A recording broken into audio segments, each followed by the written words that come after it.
Dominique Lamarche fait partie des préposés d'aide à domicile qui sont en première ligne pour soutenir les personnes âgées qui vivent encore chez elles. On veut les maintenir à domicile le plus longtemps possible, là, tant que c'est possible. Donc, évidemment, on leur pose les questions d'usage, là, à savoir s'ils ont des symptômes et tout ça. On s'assure que l'endroit est sécuritaire pour nous. Elle rencontre pour la première fois une dame âgée de 66 ans. Bonjour, Madame Boudreau. Je suis Dominique de la Coop, vous allez bien? Oui.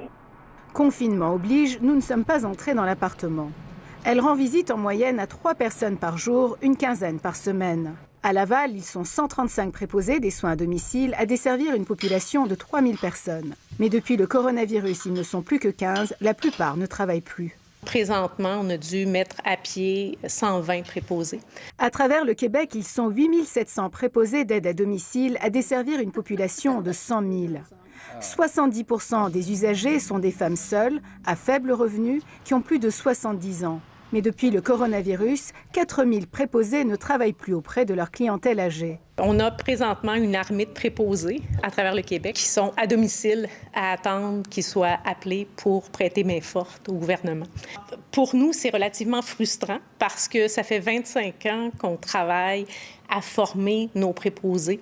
L'emphase a été mise au niveau des CHSLD, du milieu hospitalier, mais pour le maintien à domicile, on n'a pas fait appel à nos préposés. Ce qu'on a fait, là, c'est qu'on a diminué certains services non essentiels, par exemple l'aide domestique. Alors, à part ça, là, les services maintien à domicile sont maintenus et vont être maintenus. Ils sont cruciaux. Bonjour. Dominique, elle, finit sa tournée et fait son compte-rendu à la coopérative. Ça a super bien été. On a fait la lessive, changement de literie.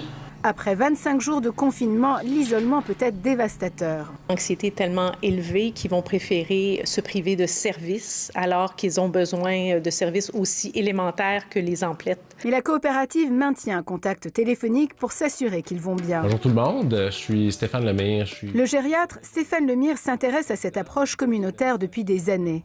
Il a créé la Fondation Âge pour favoriser l'autonomie des aînés et leur maintien à domicile. Et ça fait une différence d'aller vers eux puis de leur offrir de l'accompagnement. Ça change leur vie. Ça n'a pas d'allure ce qu'on a fait avec les aînés. Puis c'est pas vrai qu'en les mettant dans des institutions comme les CHSLD, on peut juste se fermer les yeux puis se dire ben tout va bien. Et beaucoup de gériatres vont dans le même sens. Le mieux, c'est certain c'est que la personne puisse demeurer dans son milieu de vie le plus longtemps possible, à condition, évidemment, qu'on ait répondu à tous ses besoins. Il y a peu de gériatres au Québec pour encadrer tous les aînés et leur équipe de professionnels de la santé et leur instrument de travail. Nous sommes près de 90 gériatres au Québec pour une population de plus que 1,5 million de 65 ans et plus. Dominique, elle, se sent très utile auprès de ses aînés. Ils sont vraiment très reconnaissants qu'on soit là pour leur donner le coup de main dont ils ont besoin pour rester à la maison. Puis ça, c'est la plus belle paye du monde. Là, on le fait vraiment avec notre cœur.